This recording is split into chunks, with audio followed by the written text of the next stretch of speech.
Coming up on this episode, I'm joined by Matt Hanifan. He covers the Miami Heat for Hot Hoops, along with the NBA and college basketball more broadly for a number of different publications. So it was great to have Matt on. We started with a conversation around the All-Star weekend that we've just seen and potential changes we would like to see to the All-Star game format. We, of course, then got into the big Jimmy Butler trade and his initial reactions from a Miami Heat perspective and what he thinks the Warriors may be able to do with Butler now in the mix. We also looked at Andrew Wiggins and Kyle Anderson and their early starts with the Heat and potential roles for them moving forward. If you haven't subscribed to the YouTube channel already, that would be greatly appreciated. You can follow me at POK252. That's POK252 on X/Twitter.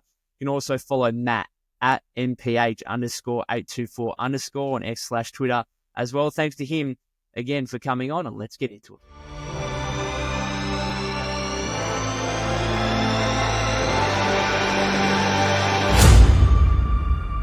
Welcome to the podcast, Matt. Great to have you on. First of all, you cover the Miami Heat. I just wanted to get into your background. I love hearing personal stories and stuff like that. So how did you get into following the Heat? So I've been a fan since I was a little kid. It was the team that I grew up watching, with Wade, with LeBron, just kind of throughout my childhood. I actually I'm not from Florida. I grew up on the West Coast. I live in Nevada, which is for people who like Golden State, it's about 4.5 hours east of San Francisco. So Golden State's like a regional team for me, but I grew up liking the Miami Heat, and then went to school, wanted to become a journalist, a sports journalist, and then I graduated college in 2022.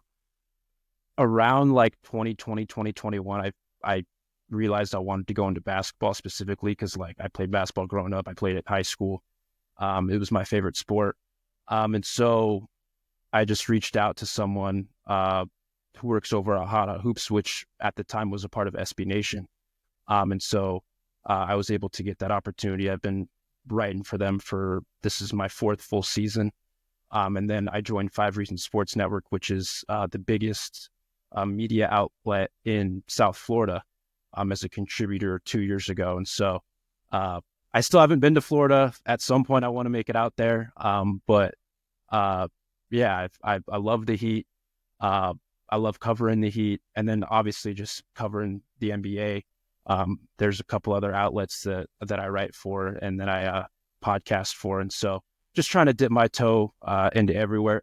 Once again, thank you for having me on. I very much appreciate it. Let's jump right into it. I tried to keep that as short as possible. Yeah. No, that's perfectly fine. Yeah, it's always interesting to hear different, fascinating stories. And for me as well, like covering the Warriors from there's some work going on outside, which is very frustrating. But anyway, for me in Australia, following the Warriors from such a distance, it's interesting. Obviously, you're in America still, but the fact that you're on the West Coast and covering the Miami Heat, so certainly an interesting story there. Let's get on to, before we get into the Jimmy Butler trade and all things Warriors and Heat, just wanted to ask you about All-Star Weekend, because obviously that's just been come and gone at Chase Center. Clearly a lot of controversy, I suppose, and negative feedback to it, particularly from Draymond Green. He was very, very outspoken on it. I just wanted to hear some of your thoughts on the weekend as a whole, and particularly the new All-Star game format, and what changes that you would make, because I think everyone's probably got an opinion on this topic moving forward. The All-Star weekend has been a laughingstock, I think, in the NBA for the last half decade or so. I liked the format this year. Like, if we're just talking about like the All-Star game itself, I liked the format outside of the fact that there were so many breaks and there was so much, like, whether it was Kevin Hart, whether it was the Mr. Beast thing, like in between the game, there were so many different distractions and pauses. And I think that's bad for the presentation of it.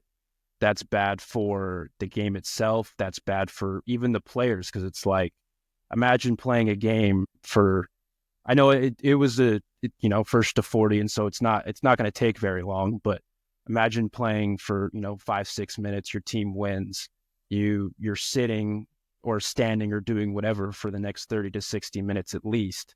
and then you're playing again. Like, that's just not like the league itself has tried to, that they want to prevent injuries. And I think that in and of itself, like it's worse for players. But like, I'm not a doctor, but I feel like that's worse for players' bodies and the muscles and everything. Thankfully, no one did get hurt.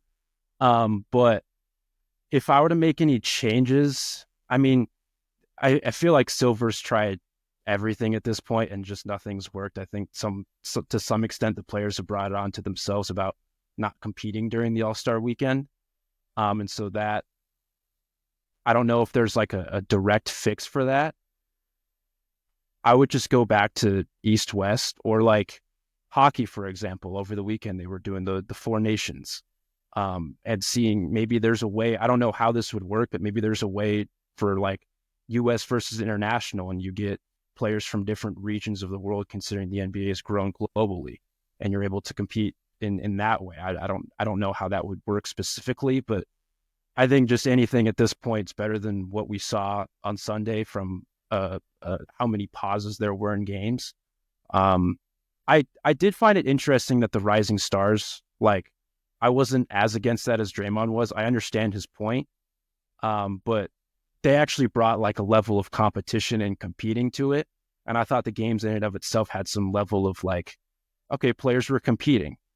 But the fact that there were so many pauses and all of that, like it took away from like how good the format looked relative to years past, in the sense of players actually caring for however many minutes. I think it got worse as the night wore on because of how all the breaks, but I didn't hate the format in and of itself, as opposed to the dunk contest or whatever. I would just get professional dunkers at this point. Like, the stars aren't going to compete. It's difficult putting guys like Andre Jackson and Matas Buzelis and Stephon Castle in that situation. Like, just get professional dunkers. I like the 3-point contest, the skills challenge. It was very funny watching Wemby and Chris Paul trying to circumvent the system, trying to game the system, because they didn't. The format's flawed in its own way. And so they tried to get past it. They didn't. I thought that was very funny. Other than that, it was pretty boring. So the weekend in and of itself wasn't great outside of the Rising Stars and the 3-point contest. And when those two events are the highlight of your weekend, at some point the league will have to make some like drastic changes, not just to the All-Star game itself. Yeah. I think the biggest thing you bring up there is just the broadcast and the fact that we had, I think it was something like 34 total minutes of basketball in the All-Star game format, or so 34 to 40 minutes, whatever it was, and the broadcast went for like 3 hours. And that's just super frustrating. You lose all momentum. And even when they did like the shout out to the TNT crew and Shaq and Kenny and Charles and whatnot, like, that's great. You can do that, but you don't have to do that during the game, like during a timeout where it eventually goes for like 10, 15 minutes and the game just stops for that period of time. So that was poor. And I think that was the biggest issue from it. I suppose for me, like, it really comes down to, do we just want this to be something fun that we can watch over a weekend, or do we actually want it to be legitimately serious? And to me, I'd prefer it to be legitimately serious. And I'm not sure. I know a player at All-Star Weekends brought it up, and it's been brought up in the past. I can't remember who it was over the weekend, but why don't we just go back to East v West, and the winner gets home court advantage in the finals? Like, to me, that would be the best way of providing competitiveness to the All-Star game, because you can guarantee like 90% of the players in the All-Star game are on a playoff team, right? Like, or at least battling to make the playoff. So that is going to be a huge chip, I suppose, for you to try and win. And therefore, I think if we do want to bring competitiveness to it, I didn't mind what they did a few years ago with like the charity stuff and whatnot. And, you know, particularly after Kobe died, and they did that kind of format. But to me, if they want to bring true competitiveness to it, you have to bring it, like, you have to give a reason for the players to want to compete. And to me, it's got to have some impact on the actual season for that to be the case. It's almost like the in-season tournament. I've been a bit critical of the in-season tournament and the fact that it's just really prize money. And yeah, I suppose you lift a trophy or whatever at the end of it. But can you put something in the in-season tournament that contributes to and impacts later on in the season or in the playoffs or something like that without going too far? Like you don't want to go too far with it, but I think bringing some competitive element into it would be important. But anyway, the other thing as well that I had a gripe with, an issue with, is the fact Steph wins All-Star Game MVP, and he was kind of always going to, I suppose, when it was at Chase Center in front of his home fans. But he scored 20 points, I think, in the format. Yeah. Like, it's not like he did a couple of years ago, 2022, in Cleveland, where he had 16 threes and 50 points. Like, it wasn't like like no one really dominated, and that's because only to 40, your team as a whole, therefore, only has a possible chance of scoring 80 points maximum. And so guys can't go off for 30, 40, 50 points. And so I think Draymond was a bit critical of that and how it kind of impacts previous All-Star Game history and stuff like that with guys that have had big performances in the past. So I don't know. It just needs a big revamp to me, but the biggest one would, I think, be, adding some competitiveness to it, maybe through something like giving, home court advantage in the finals to the East or West. Anyway, let's Baseball move on tested from that. that because I feel like, yeah. I was going to say baseball did that for like a half decade, and it worked to an extent. But yeah, okay, yeah. I don't know. So they got rid of it. I don't know much about baseball. So is that... why did they get rid of that? I don't know why they got rid of it, but they tested it out for like, I want to say it was like close to 10 years in like the mid 2010s. And I think it added, I mean, it's hard to BS baseball in the All-Star game because you're not just going to throw like 70 miles an hour. But it was something that they did test out for a while. But like, that's something that I think it was Jalen Brunson like a year ago brought up that idea of like, yeah, why don't we just go to like, incentivize it home court advantage. You could probably also throw some money in there to really like make it interesting. But yeah, that was something that baseball did do. And like, I liked it, but I could see why some people wouldn't. But I don't know the exact reason why they went away with it. I think it's got some merit. Anyway, we could talk about it all day. Let's get on to some Warriors and Heat coverage here. So what was your initial reaction? We're about, still less than about 2 weeks, basically. Was it 2 weeks today or something like that since the trade went down with Jimmy Butler heading to Golden State? Covering it from a Heat perspective, what was your initial thoughts on the deal as soon as it went down? I think a part of it was a sense of relief because this was a cloud that was hanging over the team's head for 2 months. And even beyond that, after, Pat Riley in the offseason challenged Jimmy Butler and how that all went over. Jimmy was late to media day, had to answer questions about the contract extension. So it was really something that was like ongoing for, since June, since May.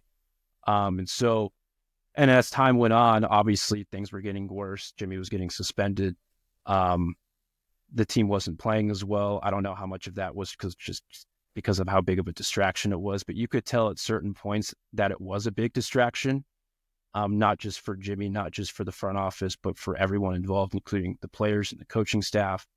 And so I think the fact that there was some resolution, and like even from like a human being perspective, I could imagine how difficult that would have been for the players to bring in someone who wasn't happy with their current situation and trying to reintegrate him after the mess that was the last month, like after the deadline, assuming he was still there. And so I think for everyone involved, including Jimmy himself, it was a sense of relief. He was able to get his contract extension. And then just from Miami's perspective, in terms of like the return of it, I thought they got a good return, just given the circumstances and how Jimmy kind of blew up that situation just over that month and a half with getting suspended. Feels like every time he rejoined the team, he got suspended for some reason. And I think it was only going to continue to get worse after the deadline. And so I think that the fact that there was some sort of resolution from all parties I think it was mutually beneficial. So I think that was like my biggest reaction. I was someone from the start, even before the Warriors smoke started blowing up. I was someone who was not banging my hand on the table, but kind of banging my hand on the table for Andrew Wiggins. Because I'm a big Andrew Wiggins fan. And I think just seeing his growth over the last 5.5 years since he joined Golden State, being the second most important player on an NBA championship team, like I think there's serious merit to that. He's still 29 years old, going to be turning 30 soon. Like I was someone who like, okay, if Jimmy Butler's really on the table and if it's not going to be Phoenix, I think if Golden State's like a realistic option, I think they should seriously pursue Andrew Wiggins. And so I was just personally happy about that part of it. But I think the fact that like once the trade broke, regardless of who it was to, there was, I think, just a sense of relief from everyone. Yeah. Yeah. Has your opinion changed at all based on what we've seen so far with Butler, with the Warriors, and Andrew Wiggins, Kyle Anderson with the Heat? Because to me, from a Warrior perspective, like throughout this entire, the Warriors were linked to Jimmy Butler. I remember, Anthony Slater of The Athletic reported about it, going back to before free agency, right, last year.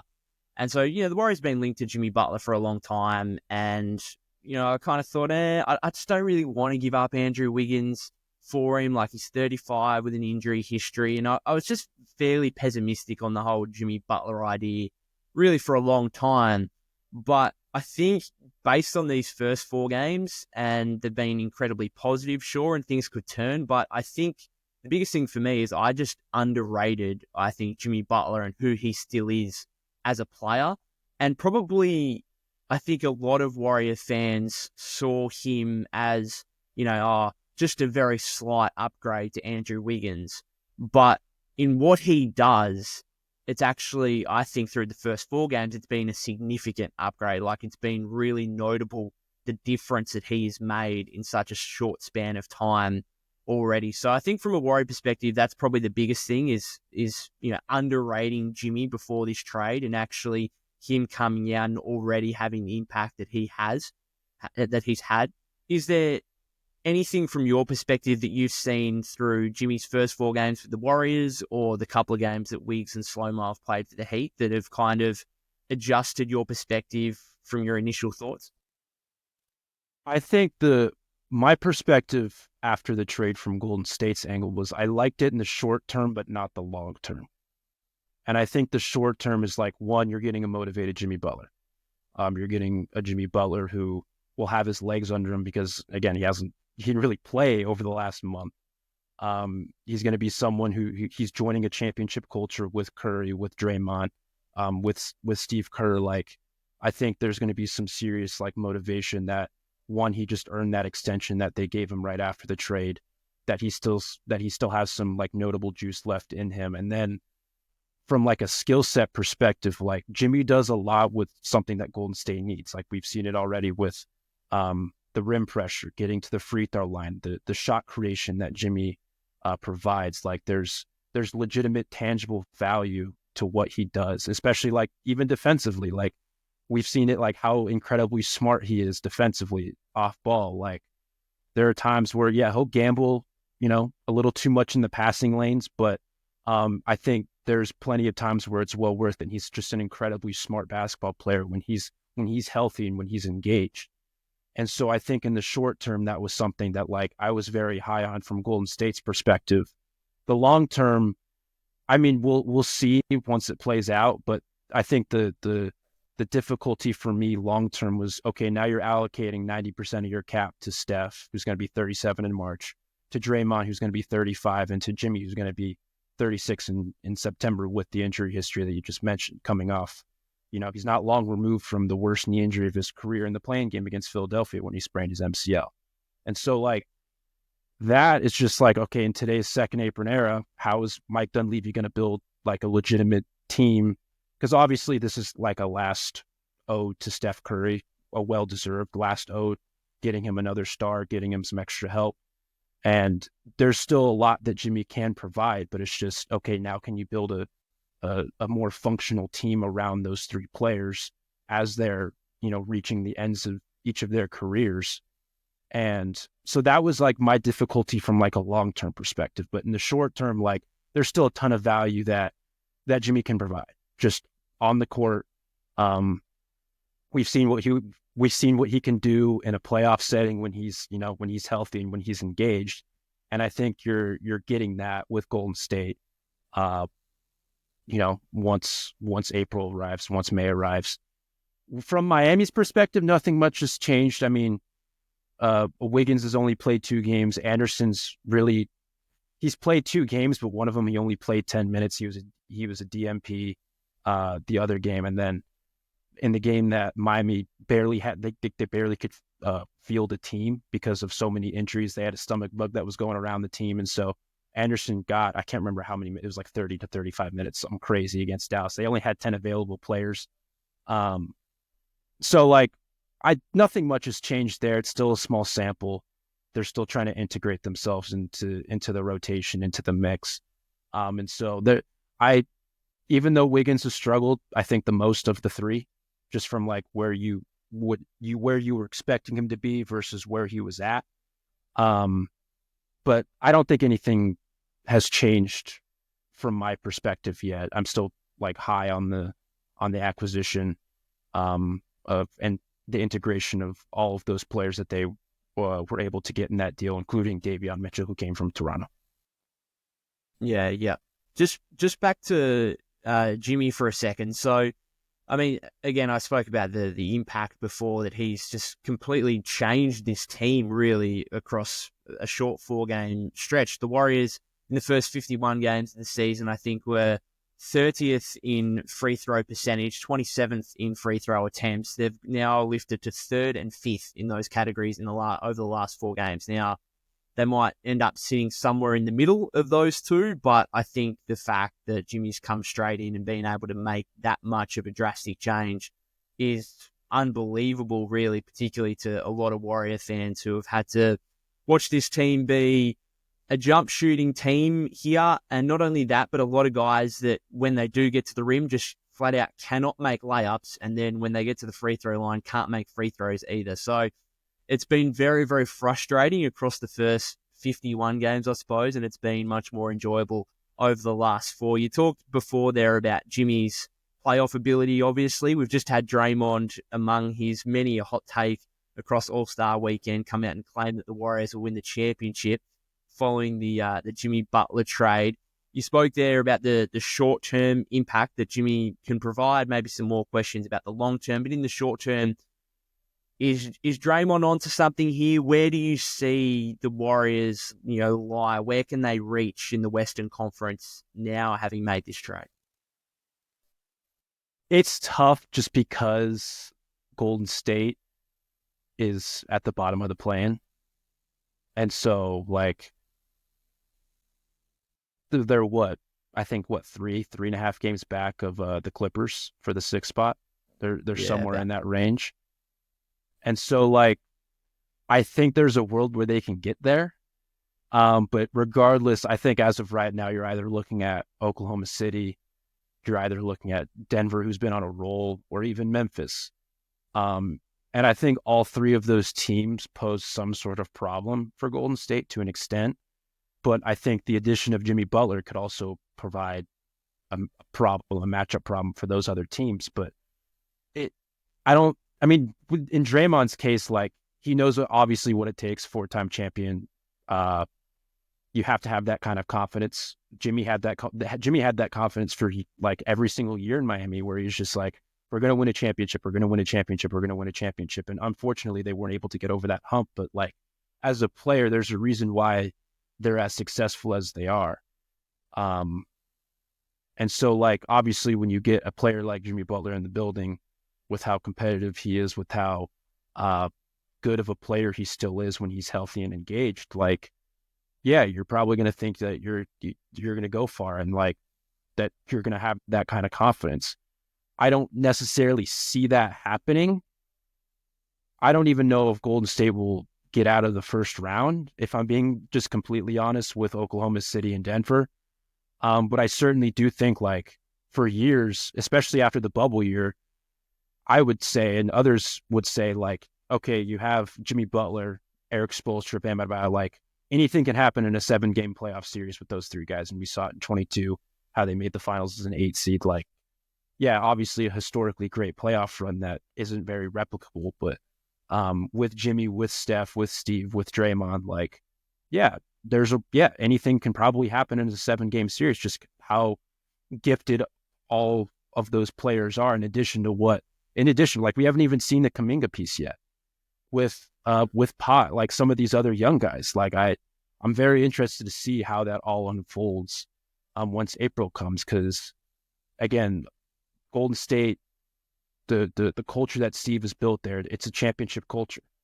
I know some Warriors fans, you could probably speak to this more than I can. I know some Warriors fans don't like Kerr, but like I think there's like a championship culture, and like especially Steve, Dre, and Steph, like they all know what it takes to make it to a championship, and Jimmy knows what it takes to make it to a finals. And so I think certainly anything can happen in a 7-game series when you have all 4 of those guys. It's just a matter of like, how healthy is everyone else on Golden State and the other team. The playoffs is just as much as a health battle as it is a basketball game. Like, who's healthiest, who's the most spry. And if you're getting what you've seen over this short 4-game sample from Golden State, yeah, I think there's a lot that can actually happen. It's just matchup dependent, how good Golden State is over their final 27 games. Like, there's a lot of variables in play, but I don't think, like, I think there is a world where they can win a series. I just don't see it as very, very likely, I guess is what I'm trying to say. Yeah, okay. I think Draymond's point was, also the fact that he's not really scared of any teams at the top of the West, and that's kind of, I suppose he's got some evidence in that, and the fact that the Warriors are 7-4 this season against the top 4 seeds in the West right now. I know Bill Simmons pointed that out on a recent podcast of his, which would go to show you that the Warriors are capable. Now, whether, again, they can do it across a 7-game series, we'll wait and see. Just on Steve Kerr quickly, I think, Warrior fans, and I'm part of that, can get very frustrated at times about his rotations and lineups and stuff like that. But in terms of being able to lead a team, being able to manage players, there's a reason he was chosen to be the head coach of Team USA and to lead that star-studded team at the Olympics last year. We've just seen that in the Court of Gold documentary, and just how much he's respected by everyone across the league, and how great people speak of him, I suppose, and just his winning nature. Like, he's always won, whether it's as a player or now as a head coach. Just the last thing on Jimmy before we get into maybe some more of Wiggs and Kyle Anderson and the guys at the Heat. Obviously, pretty disastrous way to finish up his Miami tenure. We've seen him blow things up in Minnesota previously as well.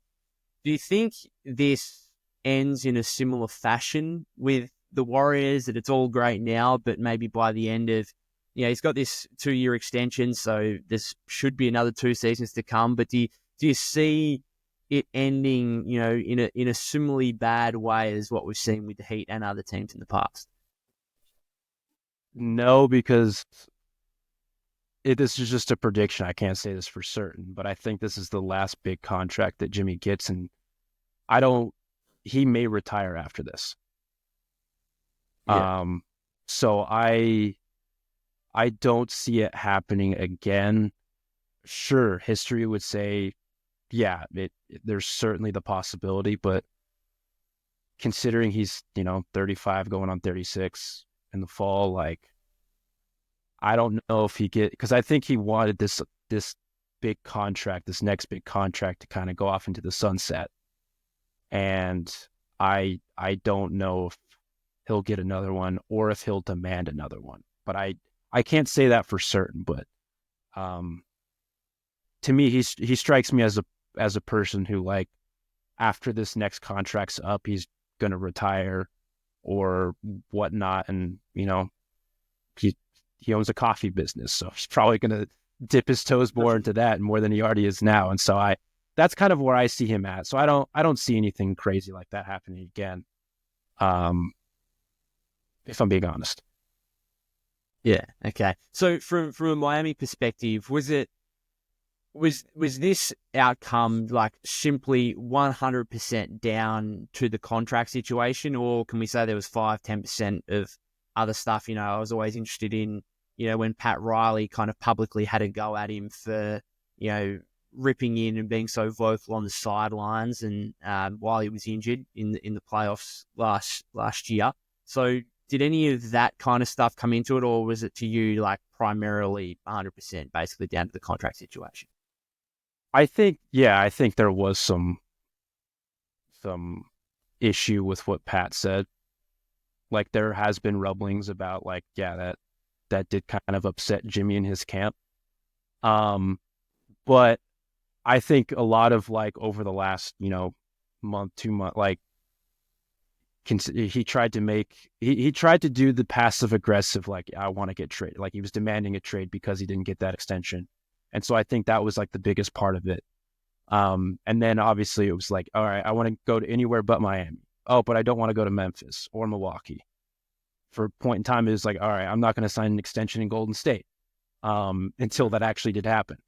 And so for a while, it was like, because Phoenix was the only team that was going to guarantee him that 2-year extension. And that was really the only team publicly for most of this period that he was willing to go to until they were able to work things out with Golden State. But I think like the majority of it, if not all of it, was the contract. But I couldn't see why he was happy about what Pat said, and Pat Riley, calling players out as well as Pat Riley knows how to, because that's all Pat Riley's done for 30 to 40 years. And it, to some extent, it has worked, but I could see how that could alienate certain people, including Jimmy, especially after the Heat front office. You could argue that they haven't gotten in much help over the last several years. Whether it's attainable or not is a different question. But I think there was some like him being upset about that. But I think the majority of everything that's happened over the last, 8, 9, 10 months has been mostly contract related after they weren't willing to give him that extension in June. Yeah. Yeah, I think the Warriors kind of bought his happiness a little bit there with the contract extension, and now we'll see whether Steve and the rest of the people in the front office can manage those egos, I suppose, in the locker room with Jimmy and Draymond, probably most specifically there, and we'll wait and see what happens. Moving on from the Jimmy stuff, though, and more onto the Miami side of things. So Andrew Wiggins, first of all, obviously the key piece that we've spoken about in coming back to Miami in the trade. He struggled a little bit over his 2 games, I think about 12 points, shooting efficiency not overly there. The interesting thing for me from a Warrior perspective, because yes, we can look at Andrew Wiggins being the second best player on a championship team in 2022, but right now, like, you probably can't have him as the top 2, maybe even he's probably ideally the third guy, I would say, in an offense. So you can't really have him as a second guy. And I'm looking at Miami, and they're 21st in offense at the moment, and I'm just wondering like what the role is for Andrew Wiggins and whether he's going to be asked to do potentially more than what he was at the Warriors, which was primarily like a 3-and-D guy with a little bit more, obviously slashing with his athleticism, a little bit of, this guy's still got some individual isolation talent. So if the possession's not going anywhere, we can throw him the ball at the end of a possession and he can make things happen. But that's kind of occasional and not what you necessarily want. What's the role here for Andrew Wiggins? You spoke about before, like it's a short 2-game sample size. You're not overly concerned, but is there anything that you've taken, I suppose, too much from what we've seen from him so far? I think the role is similar to what you just said. It is different though, because you go from playing alongside Stephen Curry, who the gravity that Steph draws, whether he's off ball, on ball, whatever the case is, it's unparalleled in the NBA. And then you're going from playing next to him to playing alongside Tyler Hero, who I know some coaches have made the comparison that Tyler's played like Steph. He's not Steph, obviously. No one's Steph. And so there is, I think, some difference to that. Mid-season, Eric Spoelstra did go to a 2-big lineup with Kel'el Ware and Bam Adebayo. The spacing for that has been a work in progress, and it will be a work in progress the rest of the season because neither of those two guys are typical floor spacers. And so I think in Wiggins' case, there's not going to be as much space to operate with relative to what he was doing in Golden State. I think there is some he can be like a secondary creator in that offense with Hero. But I think for him, especially over these two games, he played Boston and Oklahoma City, two of the best defenses in the NBA, two very good defenses defending the wing, two teams who were very good at protecting the paint.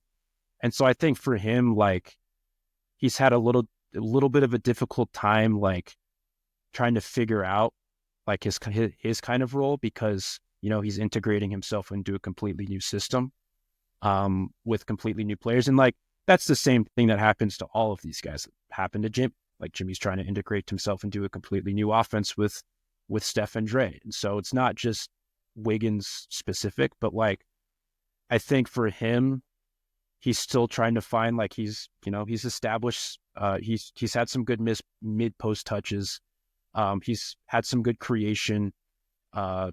He created advantages in certain points, especially early in games. But I think maintaining that rhythm for him has been something that has been difficult over these first two games. But the thing that I liked about him was he didn't let that affect his defense. He didn't let that affect what he can do as a rebounder. And defense was something that I was very high on because that's what the Heat are leaning into this. They're leaning into more youth and defense. And so the defense that he's provided over these first two games is something that I've appreciated and something that I've liked specifically against guys like, Shai Gilgeous-Alexander, Jalen Williams, Jason Tatum, Jaylen Brown. He's done a good job in that area, but I think for him offensively, he's still trying to find his way.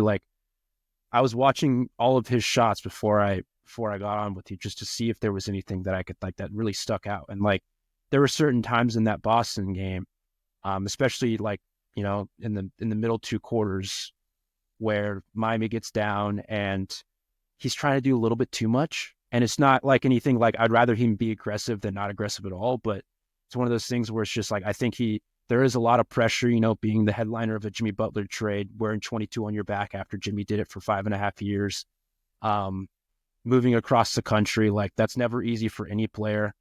And so I think he was trying to make a good first impression. And there were a couple of times where it was just okay, maybe he didn't need to do that specifically, but I think it's something that will be ironed out over the final 29 games and even beyond heading into next season. But I think for this team in general, I would say Wiggins is probably a second or third creator on a team like this. But just with the spacing, with him trying to find his spots, him trying to play alongside Tyler and take advantage of the space that Tyler provides, because it's not Steph. And so there's always going to be an adjustment period to that. I think it will be a work in progress, and I think we saw that over their first two games. Yeah. Well, Miami are ranked, I think, 10th in defense at the moment. So if you've got a front court with Wiggs, Adebayo, and Ware, that's should be a really strong defensive trio moving forward. And I think we've already seen the impact that Wiggs' departure has had on the Warriors with Dame went for 38 and a couple of days later, Kyrie went for 42 and single-handedly led the Mavericks to a win where the Warriors probably should have otherwise won given the outs that Dallas had. So it's gonna be a wait and see, obviously, but I think most people expect that Andrew Wiggins will, eventually at some point fit pretty seamlessly into the Heat as a two-way player who's, capable of averaging, 17, 18, 19 points a game, hopefully shooting close to 40% from three, be your best perimeter guy defensively. Is there any, obviously, I think Draymond said that, he wouldn't be surprised if Wiggs, returns to, the All-Star game next year. Is that something that you think is genuinely realistic for him in terms of the overall expectations? I don't know it. I don't know if it's realistic, but because it's very hard to make an all-star team, and the best of the best obviously make it again and again and again and again and again. But like a guy like Andrew Wiggins, like if you told me next year that he was, averaging 16 and 5 with excellent perimeter defense, with good shot blocking, with solid, playmaking, like I wouldn't be upset with that at all. I wouldn't expect that to be like all-star material, but I don't think it's like completely out of the question. I just don't think it's a super realistic outcome.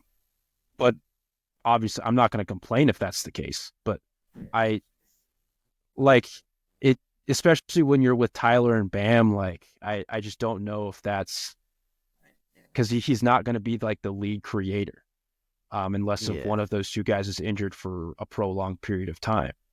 And even then, like I don't know if he's going to get enough on-ball reps. But I don't necessarily see that for him specifically. But like he could still be an excellent starter on a playoff team. No question about it. I just don't think like all-star specifically is something that's like super duper realistic because only so many guys get those nods. There's 12 spots for a reason. It's very hard to make that, but I'm not going to say I would complain if that was the case. Yeah, I think I know it's only 3 years, but I feel like the league is so much more talented than what it was in 2022, and for me that makes me think like Andrew Wiggins probably won't be an all-star again. I mean, good luck to him. I know Warrior fans, like, we absolutely love him and wish him the absolute best, but I'd be surprised if he's an all-star again in the very same way that I think if you plonked that 2022 Warrior team into 2025, they're probably not winning the championship. I just think the talent has ascended so much over the last 3 years. Before we finish up here, I just wanted to mention quickly or ask you about Kyle Anderson, because he was one of like a really underrated mystery for Golden State. Like I feel like when he was signed to a 3-year, $27 million contract in free agency, a lot of Warrior fans thought, yep, this is an excellent pickup. Just a Warrior-style player, really versatile, both ends of the floor. Sure, some shooting and scoring issues, but can handle the ball at 6'9", can play make, again, versatile on defense, can do all these different things that really should fit into a Steve Kerr system. And then it just never happened. And he never got that consistent opportunity. And I see, in the final game before the All-Star break against Dallas, and again, you guys are missing almost half your team kind of thing. So yeah, take too much from it. But he played a season high in minutes, 27, scored a season high in points, 15, season high in rebounds, 10. So it's already like he's already got more opportunity with the Heat. Again, injury played game, I get it. But more opportunity with the Heat in one game than he did with, in any game with the Warriors. I think he played 36 with the franchise. He was getting a heap of DMPs from Steve late in his Warrior tenure there. I know, obviously, Spo DMP'd him in his second game after playing just 10 minutes in the first. So where do you see his role ultimately with the Heat? Is this going to be a guy who does get DMPs, or could we see him return? Because, I look at him, from his previous couple of seasons in Minnesota, like a real legitimate 20-minute rotation player, really solid, valuable guy for a playoff team. And now this season, like he's barely getting minutes, getting DMPs for a 10-seed Warriors right now. And then, obviously comes to the Heat. The Heat, 25 and 28, not in a great spot themselves. And, he goes from DMP, but then next game with some injuries, takes advantage of his opportunity. What's going to happen over the remainder of the season? And even, he's got 2 years left on his contract here for Kyle Anderson. So they were trying to, when they got him at the deadline, they were trying to move him. At least that's what the reporting suggested, and they weren't able to do that. But I think with him, like, he just seems like such a guy that Spoelstra will try to find time for. The Heat do have like a glut of wings, with Jaime Jaquez, with Nikola Jovic, with Haywood Highsmith, Pelle Larson, Alec Burks. Like, you can go on down the line, and Kyle Anderson's like entrenched in that mix. And so I think there's definitely going to be some nights where he is out of the rotation, but I do think there's going to be times where Spoelstra is going to deploy him in certain lineups in certain situations for like 10 to 15 minutes a night. And like with him, he's always been like a very smart and heady player. He's always been like, yeah, as you mentioned, a good playmaker. He's an excellent off-ball defender. He's just a very smart basketball player. I know the shot's funky, but it went in at a 37% clip with Golden State. Like after it was like 22, 23% last year, like he provides like tangible value in really every facet of the game. I know, he does compromise the spacing a little bit because teams aren't going to buy into that shot, but so that might, mess up some things with Bam, with Ware, and depending on the lineups that Spoelstra does deploy in those situations. But I just think with him, like there's going to be certain nights in certain situations where Kyle Anderson's going to be used. Like, for example, in the Dallas game, Spoelstra did use him a bunch as a small ball five. And that was a game where they were missing Bam Adebayo with a knee injury. And so Ware was their only active big. Kevin Love throughout this season has missed time due to personal reasons. So I obviously hope all of that gets ironed out sooner rather than later, but he has missed time because of that. Thomas Bryant has spent time as a backup center before he was traded to Indiana in December.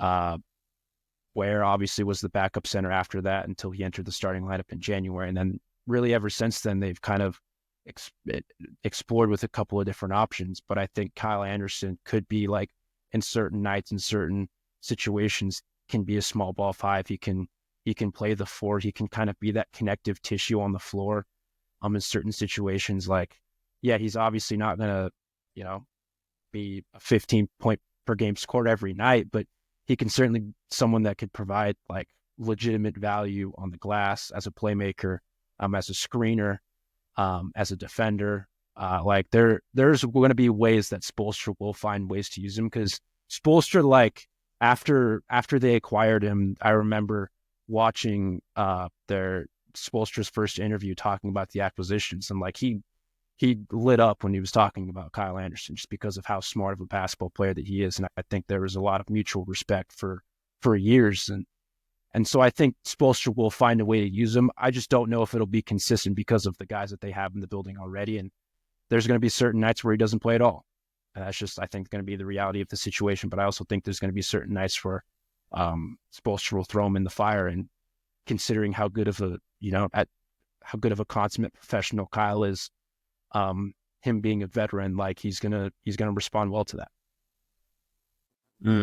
Yeah, it's gonna be fascinating because you mentioned like all those positive elements that he brings, and yet there's still question marks on whether he will be a legitimate, consistent rotation player. And I think it really comes down to like, yes, the percentage is there, much improved this season from 3-point range, but teams just aren't guarding him, and I think that really limits the kind of lineups you can put out on the floor. And we saw, obviously you just mentioned him playing a little bit of small ball against the Mavericks. He played a little bit of small ball five for the Warriors. And I think that was really come down to like the Warriors just have so many non-shooting threats in the front court with, they did have slow-mo that, Draymond, who again, the percentages have been okay, but no one's really closing out to him. Kuminga, Jackson Davis, like all these guys who just are non-shooting threats. And it just, makes me wonder, going back to obviously his last couple of seasons with Minnesota, he was able to come off the bench and play alongside Naz Reid, obviously a shooting five, or perhaps Cat, a shooting five. Like he had guys that complemented him and were able to stretch the floor alongside him. And, the Warriors just didn't have that. Unfortunately, they've kind of unearthed Quentin Post a little bit, but that's kind of come after the whole Kyle Anderson stuff. So it's going to be, Bam, like, is his jump shot? It's always kind of a big question mark. Where, like, capable 3-point shooter, but where does that get to? So it's going to be fascinating to see. All right, we might finish it up there unless you've got anything else you want to add to the conversation, or is there anything before we finish up you want to plug in terms of where we can find your content? You could find me at NPH_824_ on Twitter. At some point, I have to change that just so it's easier for me to say. And it's easier for people to find me, because I know it's like I always make the joke with a couple of my other coworkers that's like I have like the Pythagorean theorem as my username. You can find me at hothoops.com, mountainwestconnection.com, vendettasportsmedia.com, as well as playback.tv/5RSN, where me and my pals over at Five Reasons Sports, we watch the Heat. We talk about the Heat. We cry about the Heat. No, actually, we don't do that, but we laugh about the Heat on a game by game basis. It's always a lot of fun. Thank you again for having me on. I very much appreciate this. Again, considering Golden State's a local team for me, I will definitely be watching them and tuning them and seeing how this whole Jimmy Butler thing goes, because he's one of my favorite players ever. I know, there's some sour grapes from certain people, including myself to a certain extent, but top 3 player in Heat franchise history, and that everything that he did over his 5.5 years will never be forgotten. Yeah, we're looking forward to what he could do with the Warriors, and it's certainly been a positive start. And of course, wishing all the best to Wiggs and Slow-Mo as well as they start their Miami tenure. Thanks very much for joining me today, Matt. It's much appreciated.